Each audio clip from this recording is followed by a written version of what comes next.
Dicen que tenía la arquitectura más increíble. Un ejército y una armada enormes. Y tal vez la sociedad más avanzada del mundo antiguo. Y dicen que desapareció en un solo día y una sola noche. Una civilización extraordinaria, perdida para siempre. ¿Cambiarán estos hombres el curso de la arqueología moderna? ¿Nos conducirán a la más extraordinaria ciudad perdida de la antigüedad? Escúchame, el corte que tiene la estructura es humano. La ciudad no tiene que estar necesariamente en el fondo del mar. Puede estar bajo estas llanuras. La Atlántida debería estar aquí, por alguna parte. ¿Pero dónde? Y si está aquí, ¿por qué no podemos verla? Esta es la expedición final, en busca de la Atlántida. En busca de la Atlántida. ¿Y si fuera verdad? ¿Y si la historia más extraordinaria jamás contada fuese verdad? Muchos consideran a la Atlántida la madre de Egipto, Mesopotamia, Israel, Europa y de todas las civilizaciones que surgieron en esta zona. Y si empezó aquí, puede que estemos contemplando el yacimiento más importante de la humanidad. El descubrimiento de la Atlántida cambiaría la historia. El mito se convertiría en realidad y podríamos contemplar por primera vez a la madre de todas las civilizaciones. Y por ello, esta misteriosa ciudad sumergida de la antigüedad es motivo de obsesión. Una generación tras otra se han propuesto encontrarla y cada búsqueda sucesiva ha acabado fracasando. Pero ahora, lo imposible puede estar a nuestro alcance. Un equipo de científicos está utilizando fotografías por satélite, radares que penetran en el suelo, arqueología submarina y la investigación histórica en un esfuerzo por encontrar la ciudad sumergida. Pero ¿por dónde deberían empezar? La búsqueda de la Atlántida comienza con una cuestión fundamental. ¿Qué era la Atlántida? ¿Qué sabemos realmente de ella?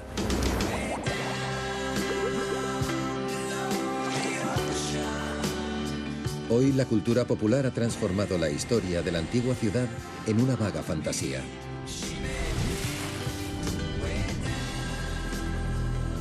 Para destilar cualquier verdad sobre el mito, hay que regresar a la fuente original. Para Angela Hobbs, la búsqueda comienza con un filósofo. Todo lo que sabemos de la Atlántida procede de unas pocas páginas del libro que tengo en las manos, escrito por el filósofo griego Platón. Él es el patrón oro. No existe otra fuente antigua sobre el mito de la Atlántida. Esto es todo. Los datos hablan de una gran potencia que se extendía más allá del océano Atlántico, porque en aquella época se podía atravesar aquel océano, dado que había una isla delante de la desembocadura que vosotros llamáis Columnas de Heracles. Las descripciones de Platón sobre la Atlántida son increíblemente detalladas, y sus escritos proporcionan a todo buscador de la Atlántida la hoja de ruta adecuada para la búsqueda, comenzando por la ubicación de la ciudad perdida. Según Platón, la Atlántida era un reino insular, con anillos de tierra y bahías circulares, situado al otro lado de las columnas de Hércules. Muchos creen que las columnas de Hércules se refieren a los peñones que franquean la entrada del estrecho de Gibraltar. El pilar norte es el peñón de Gibraltar y el pilar sur, un peñón correspondiente en el norte de África. ¿Qué tiempo ha tardado Ángel y nosotros? Por ello, el doctor Richard Freund cree que lo más probable es que la Atlántida se encontrase en el sur de España.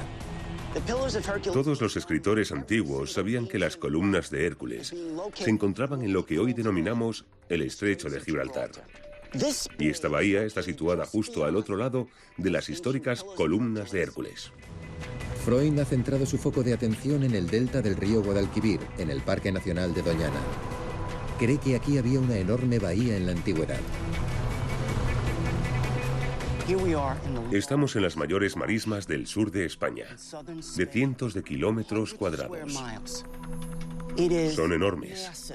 Estamos hablando de unos 120 kilómetros cuadrados de solo marismas. Y los arqueólogos creen que enterrada en esta marisma se encuentra la ciudad perdida de la Atlántida. En 1922, los arqueólogos George Bonsor y Adolf Schulten sugirieron que la Atlántida estaba escondida bajo estas marismas. Durante años, la mayoría de eruditos ignoró su teoría, pero en 2004, un joven físico alemán llamado Rainer Kuhn saltó a los titulares al utilizar fotografías de satélite para resucitar la teoría de Bonsor y Schulten. Estoy en las marismas del Parque Nacional de Doñana. Aquí es donde creo que estaba situada la Atlántida de Platón.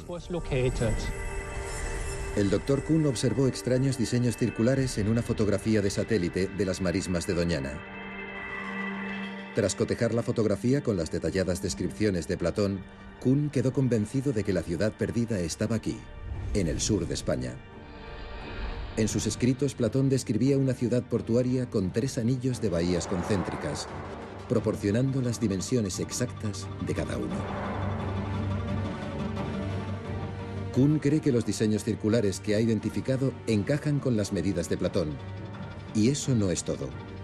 Platón describió en detalle 2 templos en la isla central de la Atlántida, uno consagrado al dios Poseidón. Y dentro de los diseños circulares de las marismas de Doñana, Kuhn detectó anomalías rectangulares. Calculó las dimensiones de este rectángulo y encajaban a la perfección con la descripción del templo de Poseidón que daba Platón.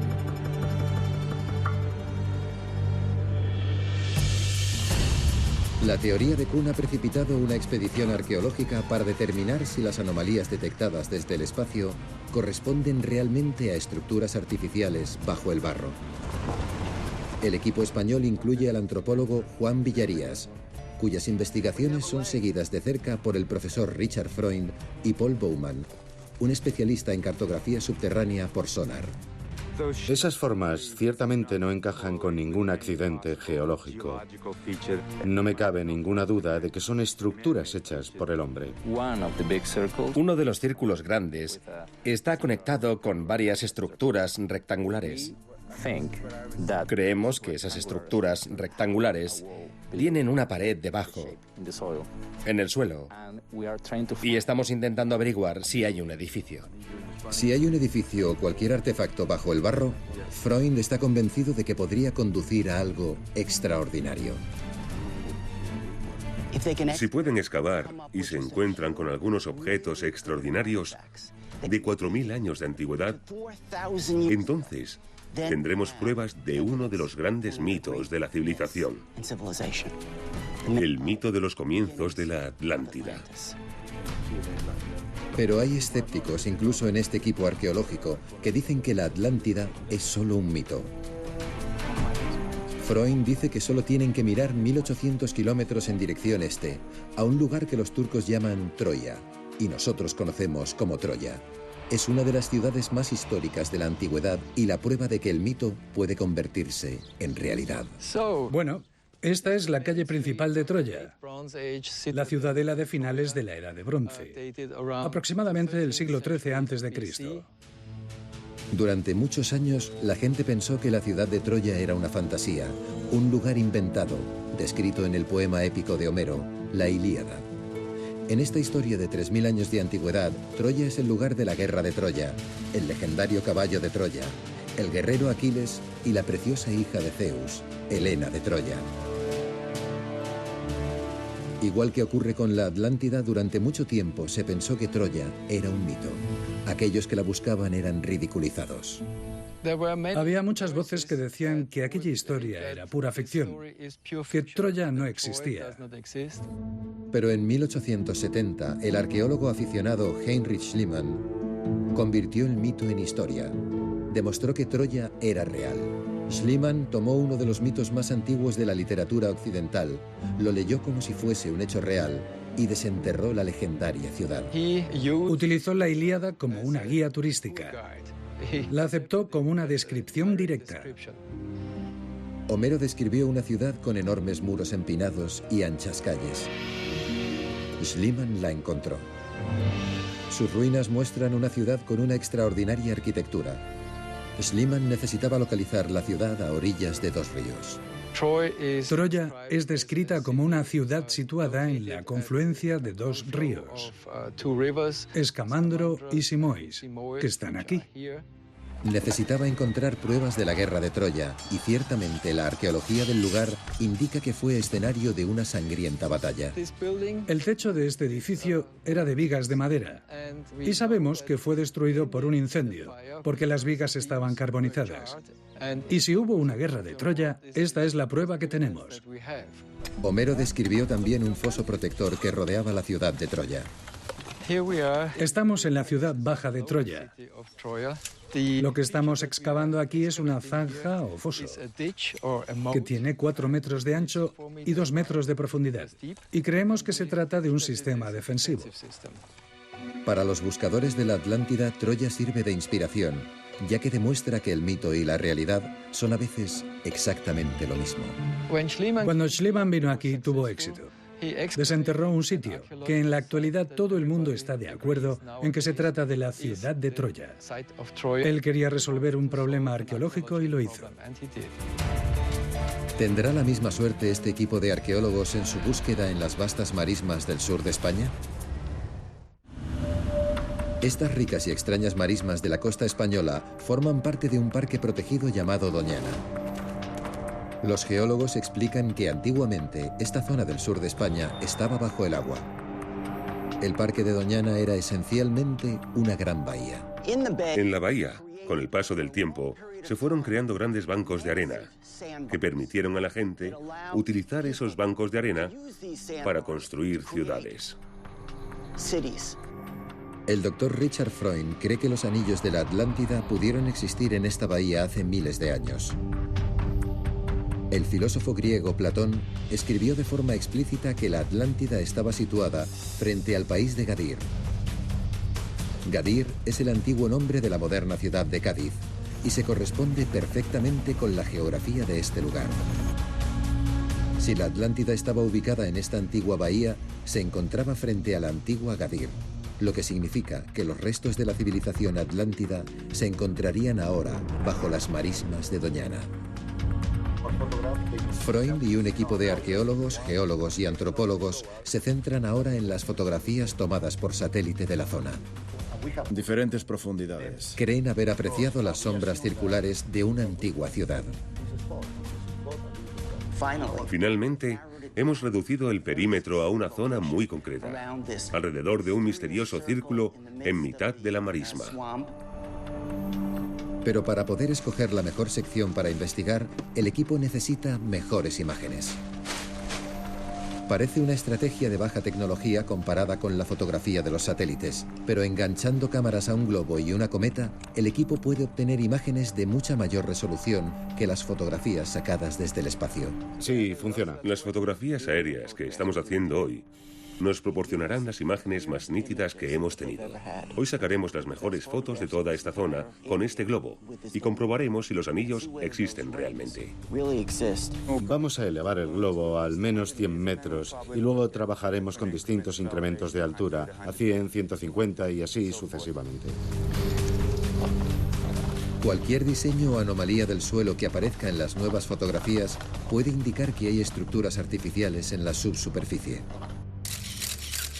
Pero si hubo una vez aquí una poderosa ciudad, ¿qué fue de ella? El cataclísmico capítulo final de la obra de Platón es el que los buscadores de la Atlántida deben seguir muy de cerca. Platón describe violentos terremotos e inundaciones y dice que tras un día y una noche, la isla entera de la Atlántida se hundió en el mar. ¿Existe alguna prueba en el sur de España de un cataclismo tan antiguo?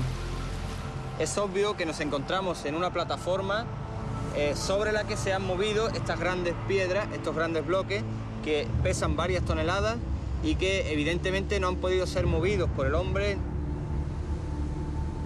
El doctor Juan Antonio Morales ha reunido pruebas geológicas que apuntan a un largo historial de gigantescos maremotos en estas costas. Puede observarse en esta zona como el desplazamiento de algunas de estas rocas a lo largo de esta plataforma tiene decenas, incluso centenas de metros. Por lo tanto, esto sugiere el desplazamiento no a causa de un solo tsunami, sino a causa de tsunamis sucesivos. Si los anillos de la Atlántida se encontraban en esta antigua bahía y fueron asolados por sucesivos maremotos, la ciudad habría sido devastada o tal vez arrastrada al mar. En consecuencia, las pruebas sobre la civilización perdida pueden no estar únicamente bajo las marismas de Doñana, sino bajo el agua, más lejos de la costa actual.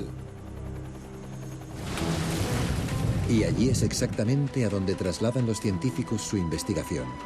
El arqueólogo marino Claudio Lozano y el geólogo Juan Antonio Morales están empleando la última tecnología en sonares de barrido lateral. El sensor hidrodinámico con forma de torpedo tiene 2 transductores instalados en la cola. Generan ondas sonoras que rebotan sobre el lecho marino. El ordenador de cubierta recibe las señales y las transforma en imágenes. Cualquier extraña anomalía que aparezca en las imágenes del sonar se cartografiará y se grabarán sus coordenadas. En este caso, es irregular. Probablemente sea una roca, pero a veces, si la anomalía es completamente geométrica, cuadrada o rectangular, tenemos que comprobarla. Se tardará 3 días en cartografiar 8 recorridos del sonar, de 10 kilómetros de largo y hasta 6 kilómetros de la costa. El segundo día, el sensor hidrodinámico capta algo. Hemos visto una anomalía, que es un muro vertical. Es muy distinto a una formación geológica. Magnífico.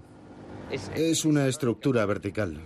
Ahora mismo acabamos de encontrar una anomalía que no es en absoluto geológica. Es muy grande y muy alta.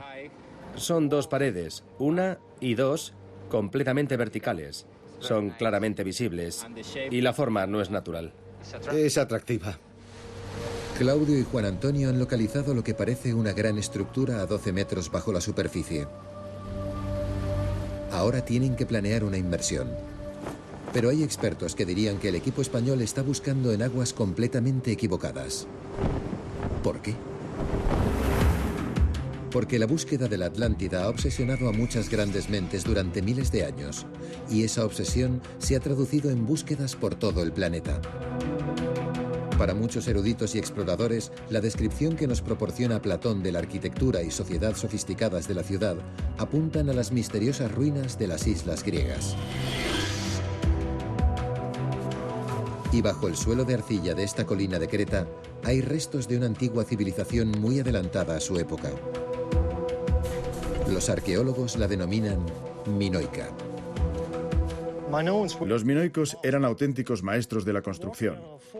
Estoy caminando por una calle de 4.000 años de antigüedad. Está bellamente empedrada, con unas grandes losas. En toda la isla se encuentra arquitectura muy elaborada, con grandes salas ceremoniales, con frescos, con santuarios. Tenían realmente una vida muy sofisticada. Platón describió una Atlántida con templos y santuarios magníficos, y con un palacio altamente ornamentado, situado en la isla central. ¿La arquitectura minoica de esta isla griega refleja lo mismo? Estamos en el Palacio de Knossos, el principal emplazamiento de la civilización minoica, que contiene una gran estructura palaciega en su núcleo. El centro de la investigación del Dr. Cal Napet en Creta es el misterioso Palacio de Knossos. Esto es una megaestructura que ocupa unos 10.000 metros cuadrados. Este tipo de arquitectura requería una planificación increíble. Ir a buscar las piedras a la cantera, trasladarlas aquí y conseguir unos canteros cualificados que las tallasen. Crear estas líneas rectas y todo tipo de formas diferentes tuvo que ser muy difícil. ¿Es posible que los minoicos fueran los legendarios atlantes de Platón? Es un misterio cómo se llamaba a sí mismo este pueblo tan avanzado y de hábiles construcciones. Resulta que minoico es una denominación moderna, del siglo XX. Nosotros llamamos minoicos a los habitantes de Creta en la Edad de Bronce, pero ellos no se llamaban a sí mismos minoicos. El término procede del rey Minos, el legendario y mítico gobernante de Creta. Así que minoico viene de Minos. Así pues, cuando el arqueólogo Arthur Evans excavó aquí en la década de 1900, bautizó este lugar como el Palacio de Minos, y al misterioso pueblo que lo construyó lo llamó minoico. Pero caminando entre estos espectaculares restos del mundo antiguo, es fácil imaginar que los minoicos llamasen a su ciudad con otro nombre, Atlántida.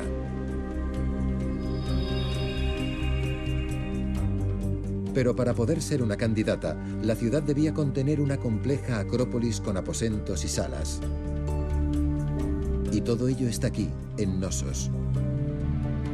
Y según Platón, el toro era una parte central de la cultura de la Atlántida. Escribió que alrededor de los templos, los toros sagrados vagaban en libertad. Eran adorados por sacerdotes y sacrificados en honor a Poseidón. Y aquí, en Knossos, es evidente que los toros eran un poderoso símbolo. Estoy encima del pasaje de la entrada norte de Knossos, y detrás de mí hay un imponente fresco de un toro. Parece realmente que el toro era una parte significativa de la propaganda política de Knossos. En la parte este del palacio hay también fragmentos de un fresco del Salto del Toro. Y en las antiguas ruinas minoicas de Sisi, el doctor Jan Drisden está desenterrando continuamente artefactos relacionados con la adoración al toro. Acaban de encontrar esto. El toro estaba relacionado con Poseidón, el dios del mar. El salto del toro estaba probablemente relacionado con la iniciación masculina. Los toros siguen apareciendo de forma regular en los asentamientos y en los santuarios minoicos, y son un elemento especial en la sociedad minoica. La importancia cultural del toro, la impresionante arquitectura y las descripciones de un estilo de vida utópico conjugan una imagen familiar. Parece ciertamente posible que el pueblo al que llamamos minoico fuera el desaparecido pueblo atlante. Pero, ¿cómo tocó a su fin esta cultura? ¿Sufrió realmente un cataclismo? Platón dice que la Atlántida fue destruida en un solo día y una sola noche. ¿Sugieren aquí las pruebas un final cataclísmico? De estos restos arqueológicos deducimos algún tipo de situación crítica. Muchas cosas acabaron mal. En la costa del sur de España, los investigadores han descubierto estructuras en la subsuperficie que parecen corresponderse perfectamente con la Atlántida de Platón. No son en absoluto geológicas. Pero hay quienes sostienen que el equipo español ha tomado un rumbo totalmente equivocado, que debería estar buscando en las islas griegas. La arqueología aquí es convincente. En las ruinas minoicas de Creta hay evidencias de un suceso terrible. ¿Pudo un antiguo cataclismo destruir esta avanzada civilización como se describe en la historia de la Atlántida? Parte de la respuesta puede encontrarse a solo 137 kilómetros de Creta. Esta es la isla griega de Santorini, también conocida como Thera. Lo que ocurrió aquí, en la era minoica, es casi imposible de definir con palabras. Es una isla volcánica, y el volcán explotó de forma espectacular hace unos 3.600 años. Y aquí tenemos pruebas de que existía una arquitectura impresionante. No se ha excavado, ha quedado expuesta por la erosión del mar. Aquí se aprecian restos de la erupción de Thera, con estratos de ceniza y cerámica que demuestran que este edificio fue destruido en esa época. La enorme nube de ceniza de Thera debió bloquear el sol durante días. Para la gente de Creta, los efectos fueron devastadores. Hubo enormes nubes de ceniza que llegaron a la isla de Creta y depositaron gruesas capas de cenizas volcánicas que causaron problemas en la agricultura, la navegación, el comercio. Mucha gente perdió sus casas, hubo inviernos volcánicos, muchas cosas empeoraron. Los terremotos y la inmensa actividad volcánica en Santorini pudieron producir maremotos, olas gigantes que devastaron la costa norte de Creta. Las olas arrastraron piedra pómez volcánica, un tipo de lava muy porosa y solidificada. Los restos de piedra pómez en Creta son la prueba evidente de un antiguo tsunami. A lo largo de la costa norte de la isla hay depósitos de piedra pómez que seguramente están relacionados con la erupción de Santorini. Las últimas investigaciones de los arqueólogos sugieren que esos depósitos pueden haberlos causado algo parecido a un tsunami. Su innovadora arquitectura, sus avanzadas ciudades y templos, su arte y su cultura pudieron quedar aniquilados por una de las erupciones más potentes de la historia de la humanidad. Las pruebas que vinculan a los minoicos con la Atlántida son contundentes, pero la leyenda de la Atlántida habla de su hundimiento y desaparición de la noche a la mañana. Sin embargo, la erupción de Thera no supuso el fin de los minoicos. Sobrevivieron. Existe una clara continuidad de la civilización minoica tras la erupción de Tera. Podemos ver estratos arqueológicos que indican la ocupación en la época de la erupción y luego la reocupación y la reconstrucción inmediatamente después. Parece que a pesar de todo, este no es el lugar que describe Platón. La civilización minoica no se hundió en el mar. Y aunque existen muchas razones para situar aquí la Atlántida, hay pruebas en contra de esta teoría. ¿Arroja esto nueva luz sobre las marismas de España? El Dr. Freund cree que su equipo está a punto de descubrir una ciudad que cumple con todos los criterios detallados por Platón. Estamos en las afueras del Parque Nacional de Doñana, que es fuente de grandes especulaciones, porque tal vez fue el lugar donde estaba situada la Atlántida, el lugar bajo cuyo barro y cuyos bancos de arena desapareció.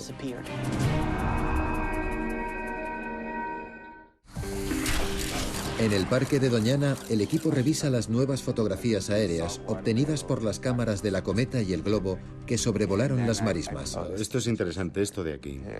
En este elemento de aquí, visto desde una mayor altura, se aprecia el rectángulo del que estamos hablando. Si logran hallar formas circulares y rectangulares, creen que tendrán la prueba sólida que apunta a la huella de una ciudad prohibida.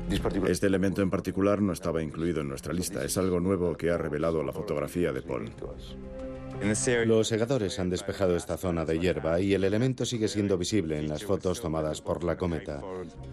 Es evidente que no era un elemento visible únicamente en la vegetación, sino también en el suelo. ¿Se trata del plano de la Atlántida descrito por Platón? Creo que se trata del elemento más importante de todas las fotografías aéreas que se han tomado. Es lo que más se parece a lo que podría ser la Atlántida. Tiene una zona que parece un puerto, que conduce a un gran círculo donde debían estar los círculos concéntricos. Freund está convencido de que las fotografías revelan un diseño que encaja con la descripción de Platón. Una serie de bahías circulares con un canal central que las conecta con el mar. Y el equipo ha identificado elementos aún más intrigantes. Elementos circulares, lineales y paralelos, todos dentro de una escala humana. Algunos parecen senderos o carreteras de 1 metro o 2 de ancho, y otros que parecen edificios de entre 4 y 9 metros de anchura. Ahora el equipo está empleando tomografía eléctrica de resistividad, o TER, para trabajar imágenes de lo que hay debajo de los diseños circulares. Lo que vamos a hacer es transmitir corrientes eléctricas por el suelo y medir lo que nos indican. Así podremos obtener una imagen de lo que hay desde la superficie hasta unos 12 metros de profundidad. Y si encuentran vestigios arqueológicos, el equipo estaría muy cerca de resolver 2 misterios de la antigüedad. Uno platónico y otro bíblico. No puede estar muy lejos. El misterio bíblico hace referencia a la ciudad perdida de Tarshish. Este rectángulo de aquí y este otro rectángulo de aquí. Tarshish es una ciudad mencionada numerosas veces en la Biblia, y muchos eruditos creen que no es más que otro nombre para designar la antigua y famosa ciudad de Tartesos. Muchos expertos coinciden en que Tartesos estaba situada al sur de España y que Tarshish estaba también localizada en el sur de España. Tartesos era Tarshish. En las fuentes escritas, Tartesos y Tarshish eran ciudades apreciadas por sus metales.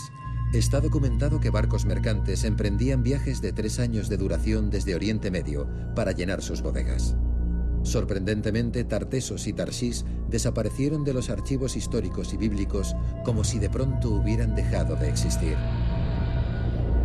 El profesor Freund cree que se debe a que en la antigüedad Tartesos y Tarshish eran conocidas con otro nombre: Atlántida. En la antigüedad se cuentan 2 historias notablemente similares. La historia de Tarshish en la Biblia y la historia de la Atlántida procedente de Platón y las fuentes romanas. En los textos de Platón, la Atlántida es una ciudad portuaria situada en una isla en el extremo del mundo conocido, a la que llegaban barcos mercantes tras una travesía de 3 años. En la Biblia, Tarshish es una ciudad que estaba edificada sobre una isla. Contaba con un puerto de aguas profundas y estaba situada en los confines del mundo conocido por la Biblia. Y según el libro de las Crónicas, se tardaba 3 años en llegar allí. Tartesos equivaldría a Tarsís y este equivaldría a la Atlántida. Es una teoría interesante. Cada ciudad aparece documentada como un puerto famoso que desaparece misteriosamente de las fuentes. Y las notables similitudes no acaban ahí.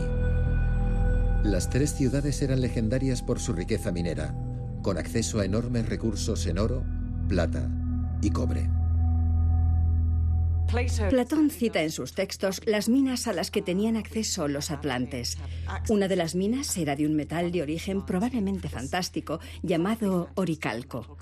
Aunque algunos arqueólogos creen saber de qué metal podría tratarse o su aspecto, lo único que sabemos es que era refulgente. Los estudiosos han traducido oricalco como montaña de cobre. Hoy, río arriba desde las marismas de Doñana, en las colinas que dan sombra al río Tinto, hay minas de oro, plata y cobre. Y no cuesta encontrar pruebas de que llevan explotándose 5.000 años. Estamos en la corta de Cerro Colorado, en la famosa mina de Río Tinto. La gente del periodo tartésico explotaba este tipo de yacimientos que abundaban en todo el área. La proximidad a valiosos depósitos de oro convierten a la antigua ciudad situada en Doñana en una fuerte candidata a ser la Atlántida. Es una pista más que apunta a que la costa meridional de España sería el emplazamiento más probable para la ciudad perdida. Y es allí exactamente donde Claudio y Juan Antonio planean bucear. Las anomalías que hemos observado y las estructuras son completamente cuadrangulares. Es un detalle peculiar, porque estas 4 forman una línea de 2 metros de altura. Para mí son las piedras más interesantes de la zona. La mejor opción es ir a bucear allí.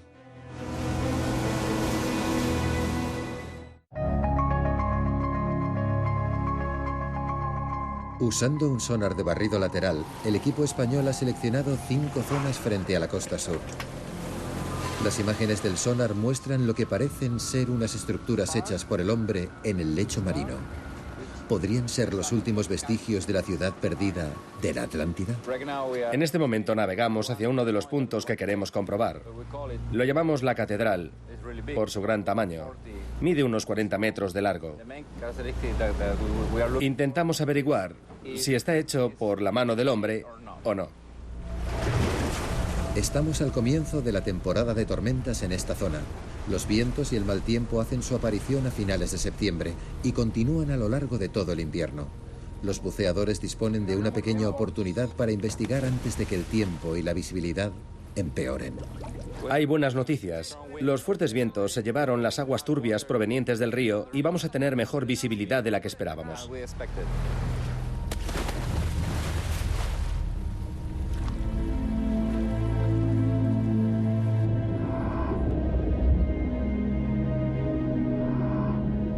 Aproximadamente a unos 12 metros de la superficie, los buceadores descubren extrañas formaciones.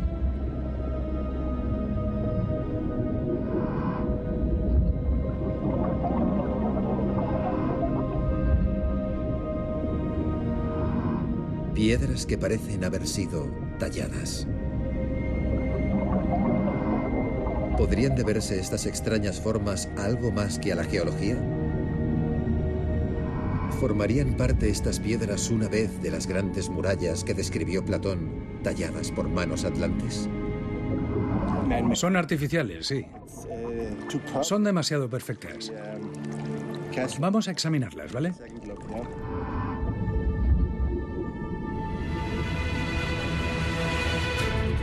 Escúchame, entonces yo no quiero utilizar la radio para decir estas cosas.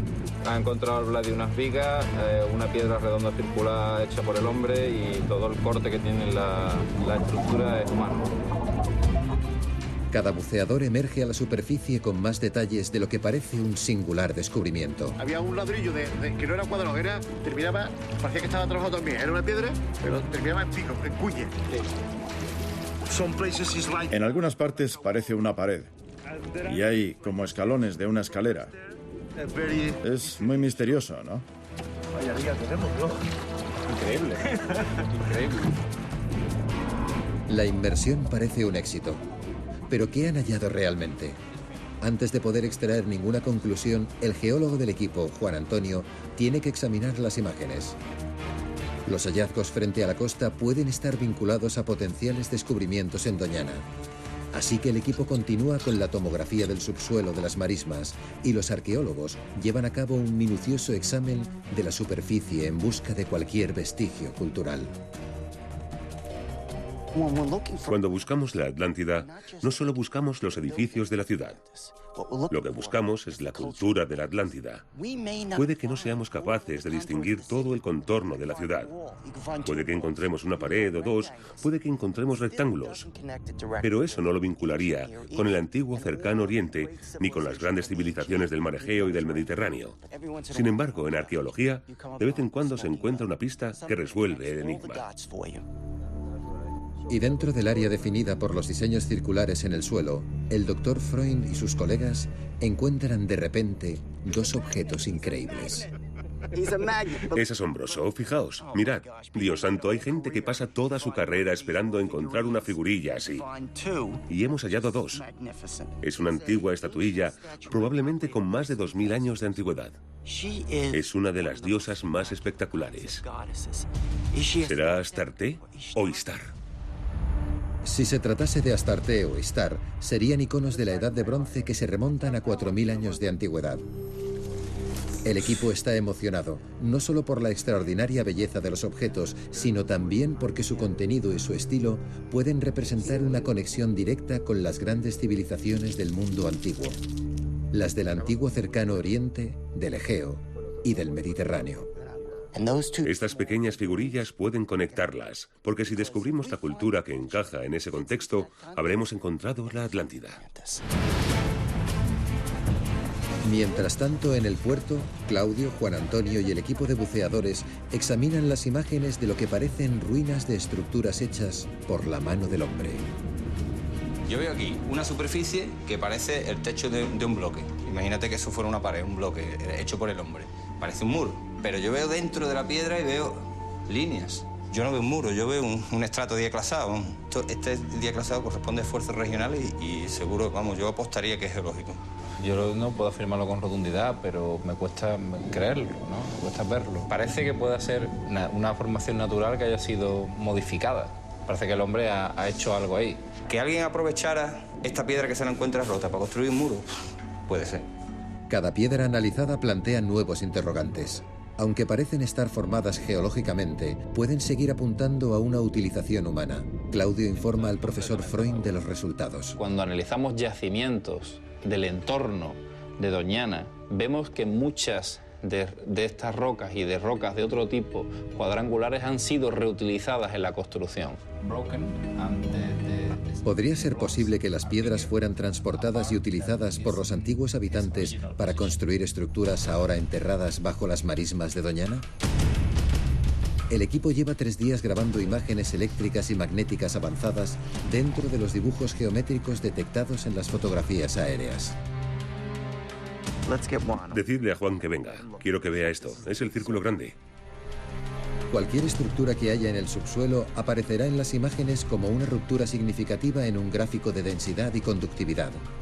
Si hay rupturas espaciadas regularmente en las densidades del suelo que coincidan con los diseños circulares hallados en la superficie, será una prueba sólida de que hay estructuras en el subsuelo que encajan con la descripción de la Atlántida. Estos son los resultados de las tomografías del Gran Círculo que recuerda a la descripción de la Atlántida de Platón.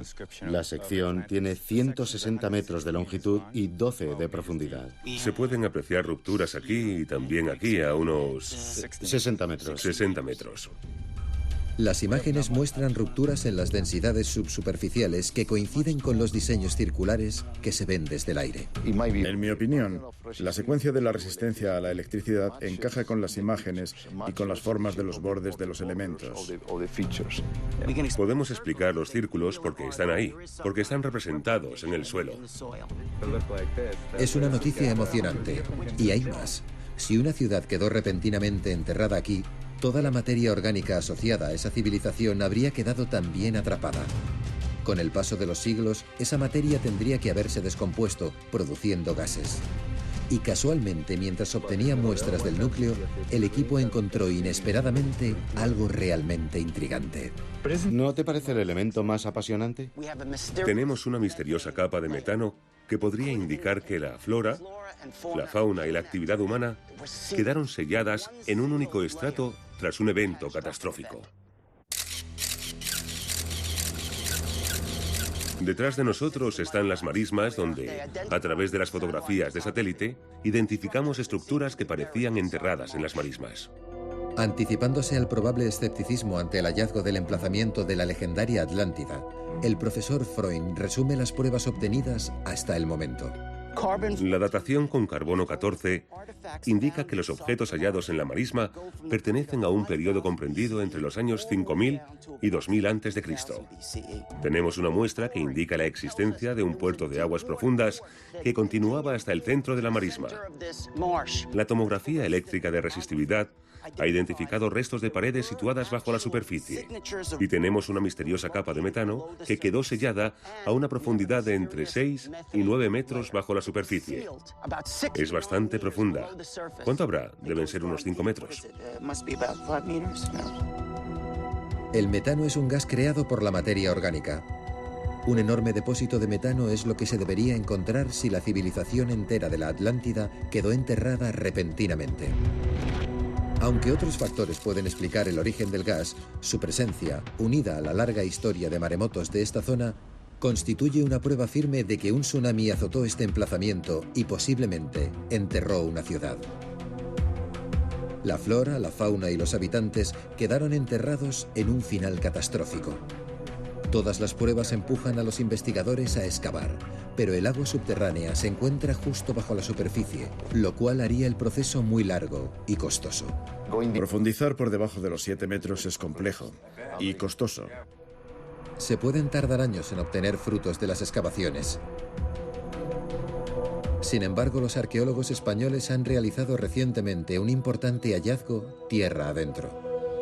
Y si está relacionado con las pruebas de Doñana, puede que contenga la clave del misterio de la Atlántida.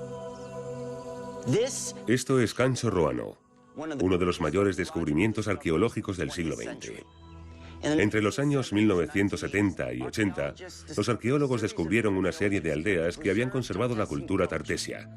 La cultura tartesia era muy distinta de las demás culturas que la rodeaban. Era la cultura del sur. El doctor Richard Freund cree que la cultura tartesia era la cultura atlante, pero estas ruinas de 2500 años de antigüedad se encuentran a 200 kilómetros de la costa. ¿Por qué? ¿Por qué vinieron aquí? Un acontecimiento cataclísmico en la costa les expulsó de sus hogares en el siglo IX. Y sin embargo, las ruinas no tienen áreas residenciales significativas. Hay templos, pero pocas casas. Hay un foso que rodea el lugar, pero ¿con qué fin? No tenía fines estratégicos ni defensivos y costó mucho hacerlo. Parece tener un objetivo simbólico. Recordaba a la gente de dónde procedía. El profesor Richard Freund ofrece una fascinante solución al enigma de Cancho Roano. Cree que este lugar no es el vestigio de una aldea, sino un monumento en recuerdo del reino perdido de la Atlántida. Considera que es una ciudad ritual y sostiene que constituye una réplica en miniatura de la ciudad atlante.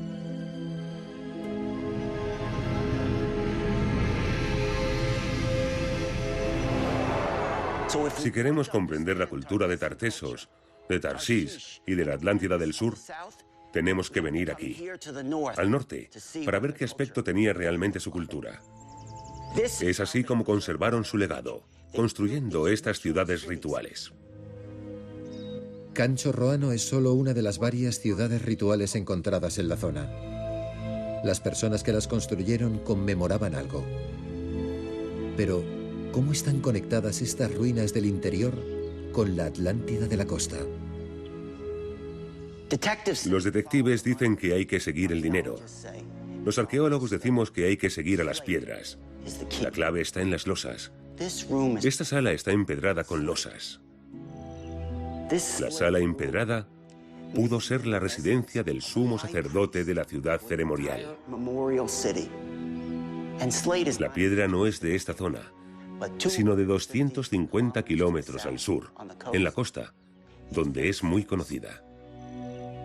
La gente transportó las losas hasta este emplazamiento de Cancho Roano. Según el profesor Freund, las losas de este templo conectan el emplazamiento del interior con la ciudad costera de la Atlántida. Sin embargo, por sí solas no bastan para establecer un vínculo indiscutible. Pero hay algo más. Era un altar. Un símbolo secreto que refuerza la conexión. Otra pista es el Sancta Sanctorum, situado en el centro de la ciudad, igual que el templo de Poseidón, mencionado en los escritos de Platón. Es el lugar donde se realizaban los rituales más sagrados, los sacrificios de animales. Aquí se encontraron objetos rituales de oro, plata y bronce. Según Platón, la historia de la Atlántida le llegó a través del legislador griego Solón, que a su vez la había escuchado de boca de antiguos sacerdotes egipcios. Parece que los egipcios mantuvieron contacto directo con los atlantes. Lo más notable es que en el lugar más sagrado de Cancho Roano hay un símbolo faraónico de 3.500 años de antigüedad. En este lugar, en el centro, se encontró un símbolo que se remonta al faraón Amosis, del siglo XVI a.C. Es un símbolo de metalurgia sagrada. El símbolo vincula el lugar con los herreros reverenciados por los antiguos faraones. Eran herreros que fabricaban los objetos sagrados que se usaban en este espacio sagrado. En los anales de la historia hay 3 ciudades célebres por su dominio de los metales: Tarshish, Tartesos y la Atlántida. Este símbolo podría conectar este lugar con todas ellas y tal vez constituya la prueba definitiva de que las 3 ciudades eran la misma.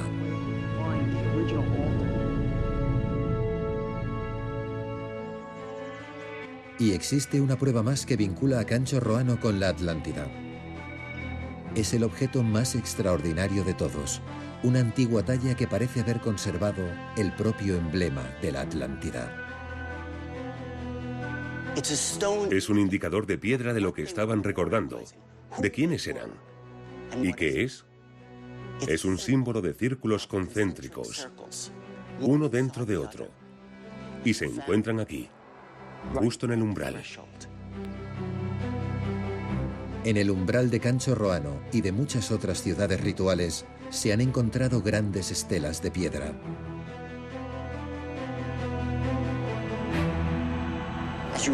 Al llegar a la ciudad, podía verse en la entrada una piedra erguida con un guerrero que empuñaba una espada. Y aquí tenemos los círculos concéntricos de la ciudad que protege. Esta señal indica que la ciudad disponía de una única entrada y una única salida. Y en el centro se encontraba lo mismo que Platón describía de la Atlántida, el templo de Poseidón.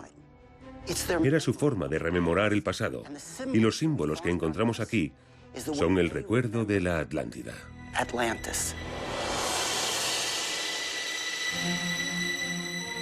Si esta estructura fue construida por refugiados de la Atlántida en recuerdo de su hogar sumergido, ¿podría tratarse de una maqueta a escala de la auténtica ciudad que continúa enterrada bajo la tierra en el sur de España?